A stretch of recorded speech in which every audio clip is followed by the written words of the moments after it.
Hello, my name is Kayla and I'm 22 and I work at Starbucks and I'm an average person, but I'm doing something extraordinary. So what I'm doing is I'm doing a 2-week, 2-part trial, and the first 2 weeks I'm going to be doing an all-vegetarian diet and trying it out, and the next 2 weeks I'll be doing an all-vegan diet and trying that out.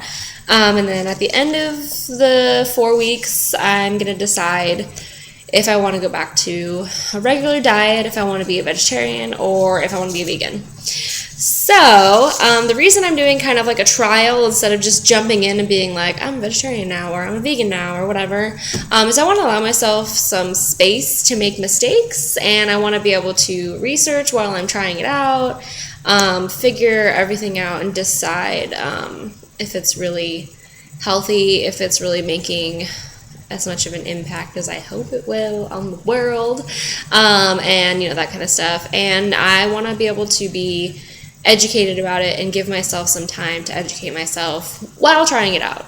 I could have just researched it and then been like, okay, well, I researched it and now I know and I'm not going to try it, or I'm going to try it. But instead I'm kind of doing both at the same time because, live and learn. So why is a question I keep getting. Everyone keeps asking me why, because honestly, if you had asked me probably even like 2 weeks ago what I think about vegetarianism and having a vegetarian diet, I've been like, those people are crazy. I'm a carnivore and I love meat and blah, blah, blah, blah, blah, just like most of you probably would say. But I've kind of come to a point in my life where I'm like struggling because I want to be healthy, but then there's food, and I love food, and I love all kinds of food, and I love food in the morning and in the afternoon and in between everything, and everything that I do, I feel like has to do with food. You hang out with your friends and you're probably going to eat. You go to a movie and there's popcorn. You make plans with somebody, and most of the time it's over dinner or lunch or something. You go to a barbecue and there's food. You go to somebody's birthday party, there's food. Like, food is everywhere, and it's everything. It's ingrained in everything that we do. And so I'm struggling because, I have like this part of me who really wants to be healthy, but then I have this other part of me who's like, I love food and people, and if I'm not eating with everyone, I'm not being social, and it's just like this kind of like struggle that's going on. And this whole diet thing is definitely going to affect probably my emotional health a little bit, because I think I'm going to feel left out, and I'm going to feel judged, and I'm going to feel, the struggle of trying out vegetarian, vegan diet. And I think it's going to be hard, but I think it's going to be worth it, and I'm really hoping that it turns out the way I want to, and that I can become a healthy person. And so some of the things that I'm going to be doing is researching. I'm obviously going to be looking through the interwebs and seeing what other people have to say about their vegan, vegetarian diet and how it went for them.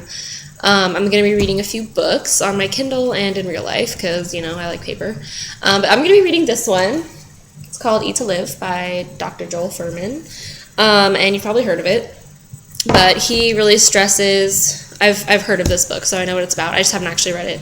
But he really stresses eating way more fruits and vegetables, way less meat, and somewhere in the middle of grains and beans and such.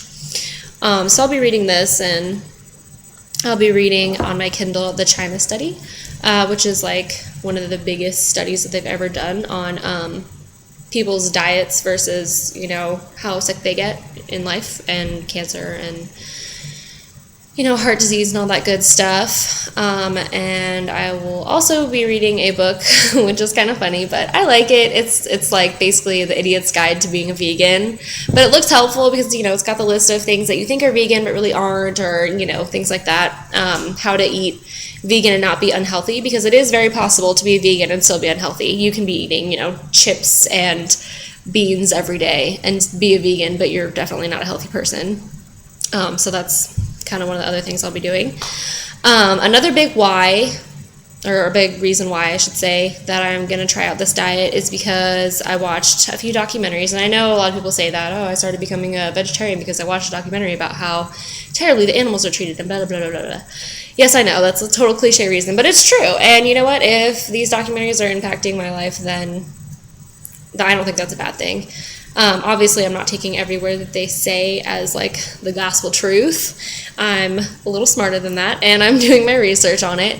But the first one I watched was called Vegecation, and it was really cool. It was a girl who picked 3 people in New York basically to try a vegan diet for 6 weeks and see how it went for them, see how they liked it. And along those 6 weeks, she shows them, videos about how farm animals are raised and, how big fish nets are ruining the floor of the ocean and killing a bunch of fish just to get to one specific type of fish that we like to eat. And, just like things like that you hear about but you never really get to see. And I got to see them, and it made me really sad, and it made me feel like crap a little bit. But it just makes me feel like if I can impact the environment by not eating meat, then I don't think it's that hard, especially if it's not going to impact my health. So I want to try it out. And then, so kind of a little bit of my background with meat and eating in general.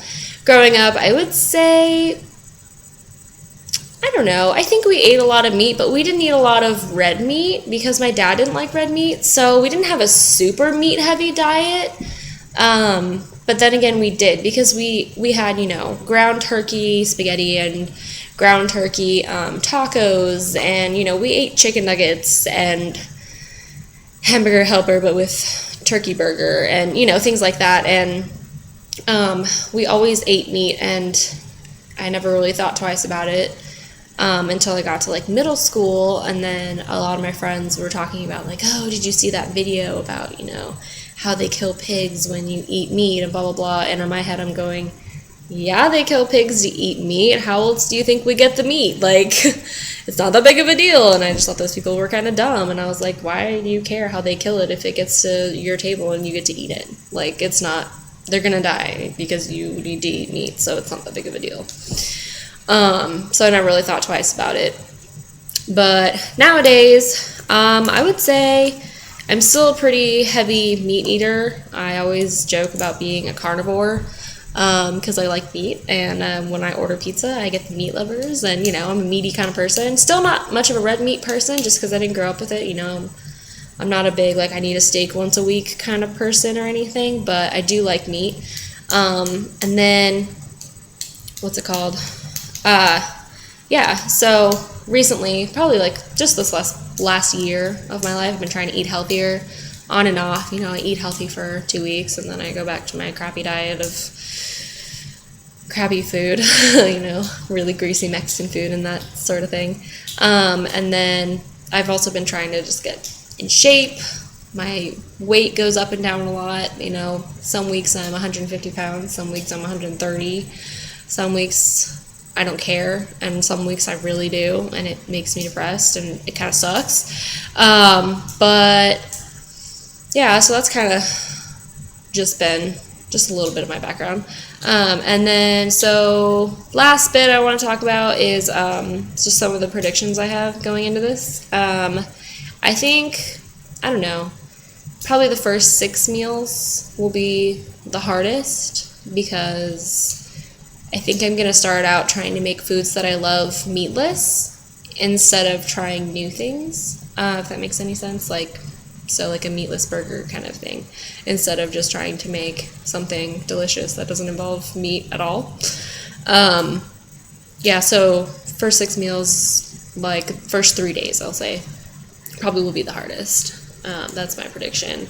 I think it's going to be hard to try new things because I'm not a huge vegetable and fruit person. I mean, I like them, but there's a lot that I haven't tried. Like, I just tried eggplant for the first time, 2 weeks ago, and I didn't really like it, but it was also grilled, so it was a little wilty and kind of, weird texture, so maybe I'll like it raw, I never know. But I'm always a little apprehensive to try new stuff, so hopefully I can open my mind and let myself enjoy new foods and try new things. I'm going to contact some friends and get some awesome recipes. And yeah, that's kind of just my plan. That's a little bit of my start for you. That's everything I have to say for today. I will be making a video once a day, every day, for the 4 weeks. So get ready for a lot of rambling because, as you can tell, I'm a rambler. But anyways, yeah, that's pretty much all I've got today, and happy Friday. I hope you stick with me and watch my videos and go on this journey with me. Thanks.